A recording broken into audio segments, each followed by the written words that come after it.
ಕೊಡಲೇಬೇಕು ಕೊಡಲೇಬೇಕು ಕೊಡಲೇಬೇಕು ಕೊಡಲೇಬೇಕು ಕೊಡಲೇಬೇಕು ಆರ್ವಿ ತಿಮ್ಮಾಪುರ ಸಾಹೇಬರಿಗೆ ಸಿದ್ದರಾಮಯ್ಯ ಸಾಹೇಬರಿಗೆ ಕೆ ಶಿವಕುಮಾರ್ ಸಾಹೇಬರಿಗೆ ಇವತ್ತು ಈಗಾಗಲೇ ಉತ್ತರ ಕರ್ನಾಟಕ ಭಾಗದಲ್ಲಿ ಆರ್.ಬಿ. ತಿಮ್ಮಾಪುರ ಅವರು ಪ್ರಶ್ನಾತೀತ ನಾಯಕ ಮತ್ತು ಯಾವಾಗಲೂ ಅವರು ಅಹಿಂದ ಪರವಾಗಿ ಎಲ್ಲ ಸಮುದಾಯದೊಂದಿಗೆ ಪ್ರೀತಿ ವಿಶ್ವಾಸದಿಂದ ಬಹಳ ಅನ್ಯೋನ್ಯವಾಗಿ ಬರುವಂತ ನಾಯಕರು.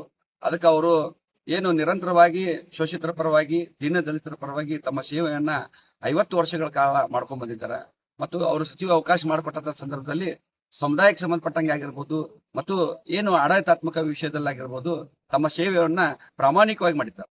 ಆ ಕಾರಣಕ್ಕಾಗಿ ಇವತ್ತು ನಾವು ಬಹುಸಂಖ್ಯಾತರಾಗಿರುವಂತಹ ಮಾದಿಗರು ಉತ್ತರ ಕರ್ನಾಟಕದಿಂದ ನಾವು ಆರ್.ಬಿ. ತಿಮ್ಮಾಪುರ ಅವರು ಒಬ್ಬರೇ ಶಾಸಕರಾಗಿರೋದ್ರಿಂದ ಸಾಮಾಜಿಕ ನ್ಯಾಯವನ್ನ ಕೇಳ್ತಾ ಇದ್ದೀವಿ. ಸಾಮಾಜಿಕ ನ್ಯಾಯದ ಕೆಳಗಡೆಯಲ್ಲಿ ಆರ್.ಬಿ. ತಿಮ್ಮಾಪುರ ಅವ್ರನ್ನ ಸಚಿವರನ್ನಾಗಿ ಆಯ್ಕೆ ಮಾಡಬೇಕು ಮತ್ತು ಅವಕಾಶ ಉಪಮುಖ್ಯಮಂತ್ರಿಗೆ ಅವಕಾಶ ಇತ್ತು, ಅದನ್ನು ಕೂಡ ಕೊಡಬೇಕು ಅನ್ನುವಂತ ಮಾತನ್ನು ಇವತ್ತು ನಾ ಹೇಳಕ್ ಇಷ್ಟಪಡ್ತೀನಿ. ಅದಕ್ಕೆ ರಾಜ್ಯದ ಮುಖ್ಯಮಂತ್ರಿಗಳಲ್ಲಿ ನಾ ಏನು ವಿನಂತಿ ಪೂರ್ವಕವಾಗಿ ಮಾದಿಗ ಸಮಾಜ ಸಚಿವ ಸ್ಥಾನ ಕೊಡ್ಲೇಬೇಕನ್ನುವಂತ ನಾವು ಇವತ್ತು ಘೋಷಣೆಯನ್ನ ಕೂಗ್ತಾ ಇದ್ದೀವಿ. ಅದಕ್ಕೆ ದಯಮಾಡಿ ಬರುವಂತ ದಿನಮಾನದಲ್ಲಿ ವೋಟ್ ಬ್ಯಾಂಕ್ ನಮ್ಮ ಏನು ಅಹಿಂದ ವೋಟ್ ಬ್ಯಾಂಕ್ ಒಳಗೆ ಆರ್.ಬಿ.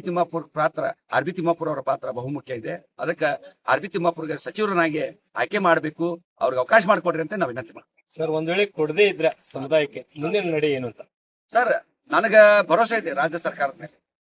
ಯಾಕಂತ ಹೇಳಿದ್ರ ಇದೇ ರಾಜ್ಯ ಸರ್ಕಾರ ಒಳ ಮೀಸಲಾತಿ ವಿಷಯದೊಳಗ ಮಾದಿಗರೇ ಪರಿಶಿಷ್ಟ ಜಾತಿಯಲ್ಲಿ ನಂಬರ್ 1 ಅಂತ ಹೇಳಿ ಹೇಳಿಕೆ ಕೊಟ್ಟಿದ್ದು ಇದೇ ಸರ್ಕಾರ, ಘೋಷಣೆ ಮಾಡಿದ್ದು ಇದೇ ಸರ್ಕಾರ.